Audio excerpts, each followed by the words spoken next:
beginning language class. The first two are from the first semester, and the second two are from the second semester. The first one I'm not going to demonstrate. I'm just going to, the first two actually I won't demonstrate. I'll just describe them briefly. The first one is a clip, a short clip about 10 minutes from a Soviet Brezhnev era film. Fun, comic, sort of melodrama, and it's just the very first segment of the film where there's a lot of telephone calls and people saying hello and goodbye and I can't hear you, and it uses a lot of that very basic vocabulary and expressions that we give them right off the bat.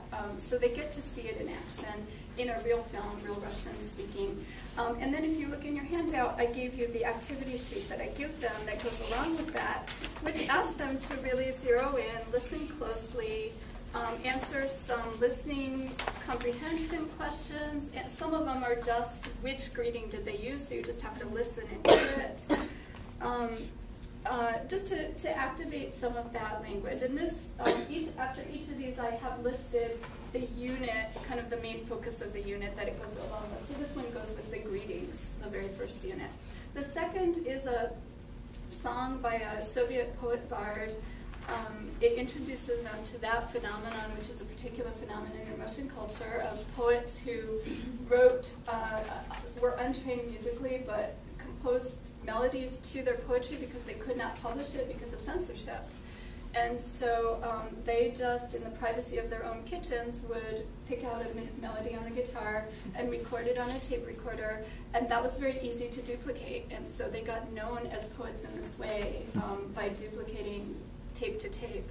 And so we talk about that phenomenon, and it's a song by one of these poets. We talk about that phenomenon. We talk about the Arbat Street, which the song is about, which is has been for generations of the home of many Russian artists and writers. We talk about that. But then, as you can see, each of these activities also targets different language-focused skills. So that one, and again, you have the activity sheet in your packet, it's the next page. You can see that it asks the students to focus on certain language issues, noun modifier phrases. Again, this is early on in the course, so they're looking at the basics, adjectives modifying nouns. Can you spot those? Can you find conjugated verbs? Starting to develop some reading strategy skills. So can you find English cognates? To what noun does a pronoun refer? Find vocabulary with roots that you recognize, and so on. So it's developing some of those listening and simultaneously reading skills at the same time as they're getting this rich cultural exposure.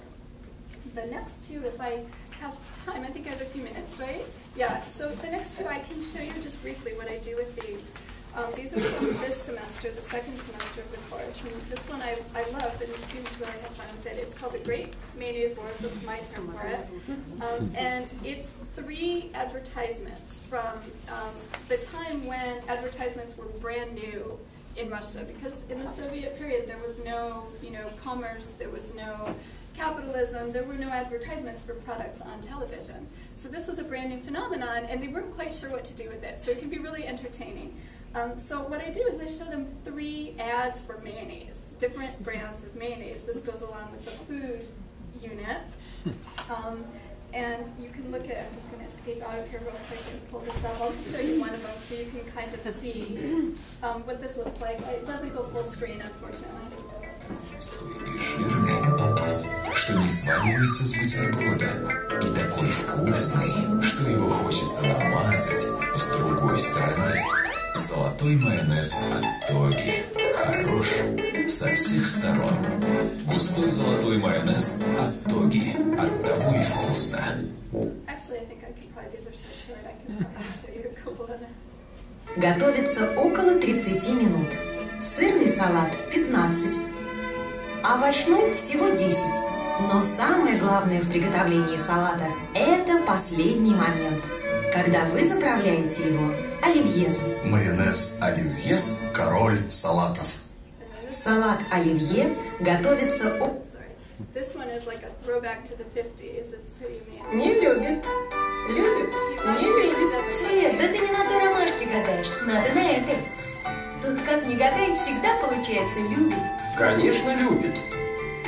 Хорошо сбалансированный по компонентам, майонез «Ромашка» имеет мягкий и нежный вкус. Майонез «Ромашка». Кто же его не любит?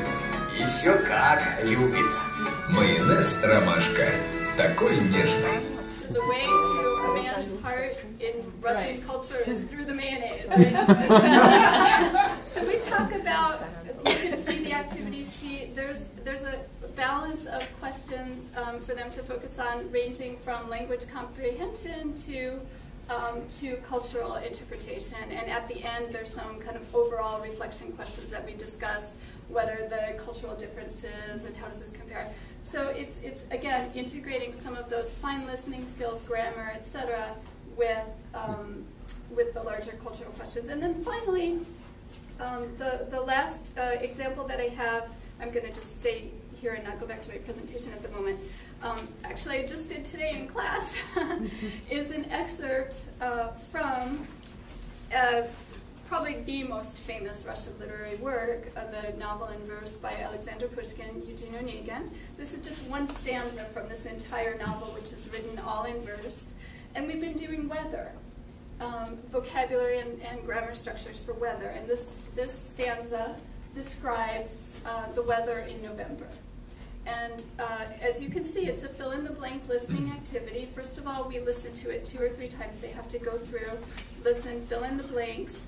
And then, again, there's a number of really focused questions at the bottom that take them through a progression, starting with close interpretation, or not close interpretation, but focusing on the language itself, again, reading strategies, finding cognates, using context clues, using roots to make educated guesses about meanings, and then moving towards more interpretive kinds of questions.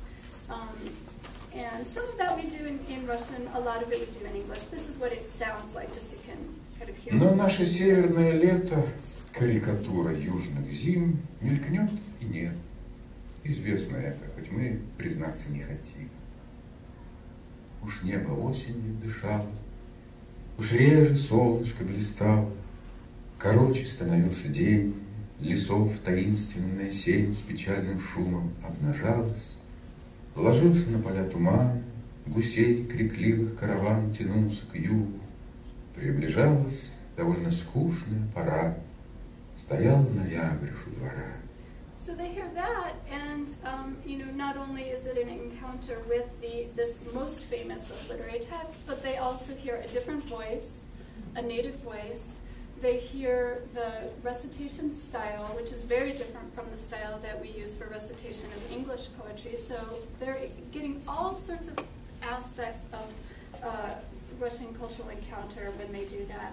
And I'm just going to close my presentation quickly, and I won't read through these, but to show you the efficacy of this approach and how the students love it. These were real comments that I got just last semester from 9 students that I had in my course, and I guess there's only 8 comments. I left one out because it was kind of very minimal. It said this was great or something. But so those are each of my other students, what they had to say about the culture component of this course. And I should just say that none of this is in the textbook. This is all what I'm bringing to the textbook from beyond. A little bit of the sort of low-C cultures in the textbook about conventions and things like that, but almost entirely it's stuff that I'm bringing to the textbook. So that's it. Thank you very much. Any questions for our presenter?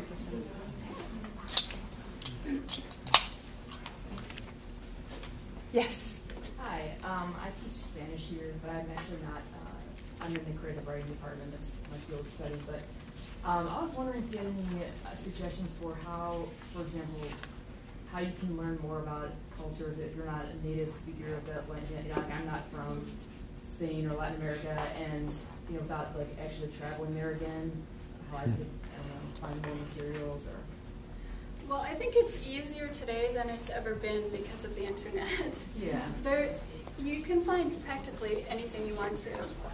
So I would just say kind of start surfing around and see what's out there. I don't know for Spanish specifically, but you can find just about everything. You can find film clips